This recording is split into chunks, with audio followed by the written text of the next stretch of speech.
আপনারা যারা এই ধরনের সমস্যায় ভুগতেছিলেন যে আপনাদের প্রিমিয়ার প্রো, অ্যাডোবি ইলাস্ট্রেটর বা আপনাদের আফটার ইফেক্টস যে কোনো ধরনের সফটওয়্যার আপনারা ওপেন করতে গেলে এই ধরনের একটা লেখা বা আপনাদের সফটওয়্যারটা ক্লিক করলে ওপেন হচ্ছিল না, তো সেই সমস্যাটার সমাধান আজকের এই ভিডিওতে করব। তো ভিডিওটি সম্পূর্ণ দেখবেন না টেনে, আশা করি আপনারা অনেক উপকৃত হবেন। তো চলুন ভিডিওটি শুরু করা যাক। তো এখানে দেখতে পাচ্ছেন আমি কিন্তু রিসেন্টলি এটা প্রবলেম সলভ করে এখানে কিন্তু কাজ করতে পারছি, ঠিক আছে। এটা দেখুন একটা কালার দিতে পারছি। তো এটা আমরা কেটে দিই।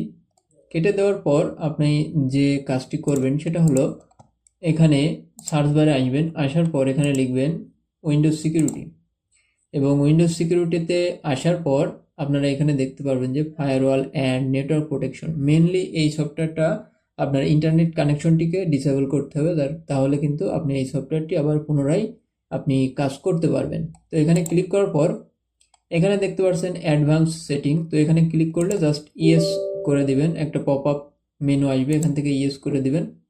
ইয়েস করে দেওয়ার পর এখানে একটা উইন্ডো আপনার সামনে ওপেন হবে।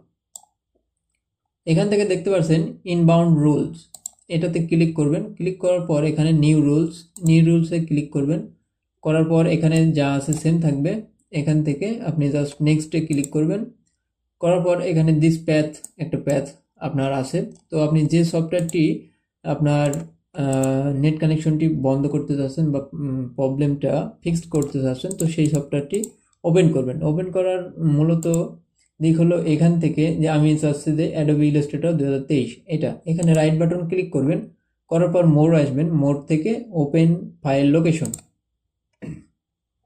এখান থেকে দেখতে পাচ্ছেন চলে আসছে। এখানে আবার রাইট বাটন ক্লিক করার পর প্রপার্টিসে আসবেন।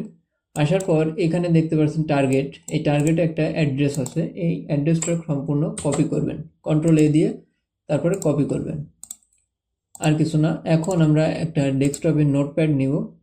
নোটপ্যাড নেওয়ার পর এখানে যে প্যাথটা কপি করলাম সেটা এখানে পেস্ট করবেন। করার পর এখানে ডান পাশে দেখতে পাচ্ছেন একটা দুটো মার্ক দেওয়া আছে, এটা কেটে দিবেন এবং সামনের থেকে এটা কেটে দিবেন। কেটে দেওয়ার পর এটা আবার কপি করবেন, কন্ট্রোল এ দিয়ে কপি করবেন। করার পর এই যে প্যাথ আছে এই প্যাথে আপনি এখানে জাস্ট সিম্পলি পেস্ট করবেন। পেস্ট করার পর জাস্ট নেক্সট বাটনে ক্লিক করবেন, ঠিক আছে। নেক্সট বাটনে ক্লিক করলে এখানে দেখতে পাচ্ছেন অল দ্য কানেকশন, এটা দেওয়া থাকবে। আপনি এখান থেকে ব্লক দ্য কানেকশন, তার মানে আমাদের এই সফটওয়্যারটির আপনার ইন্টারনেট কানেকশনটা আমরা ব্লক করে দেবো, ঠিক আছে। তারপর জাস্ট সিম্পলি নেক্সট বাটনে ক্লিক করবেন। করার পর ডোমেইন, প্রাইভেট, পাবলিক এগুলো টিকমার্ক দেওয়া থাকবে। তারপর নেক্সট বাটনে ক্লিক করবেন। করার পর এখানে যে কোনো একটা নাম দিয়ে দিতে পারেন, সাপোজ আইএল দিয়ে দিলাম। এখানে দেওয়ার পর ফিনিশে ক্লিক করবেন, তাহলে কিন্তু এটা হয়ে গেল। এখন আমরা আউটবাউন্ড রুলসে আসবো, সেমভাবে নিউ রুলস নিব। এইখান থেকে নেক্সট বাটনে ক্লিক করব এবং প্যাথ যেটা কপি করা ছিল সেটা দিয়ে দিব এবং নেক্সট বাটনে ক্লিক করব।